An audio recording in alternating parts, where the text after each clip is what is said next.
water bottles are kind of the worst to wash.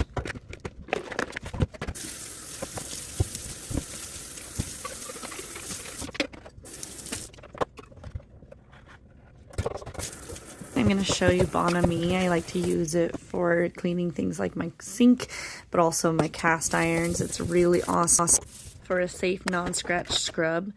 I love Force of Nature. It's a really clean ingredient sanitizing product. It's equivalent to products like Lysol and Clorox for pure, clean ingredient sanitizer. And the scrubber that I just showed you is Sterling's brand. We've loved it and used it for years at my house. It's a non-scratch product that's fairly inexpensive. We bought it at a local store called the Mending Shed that's actually not in business anymore. Shout out! But it is probably available online. My kids just came home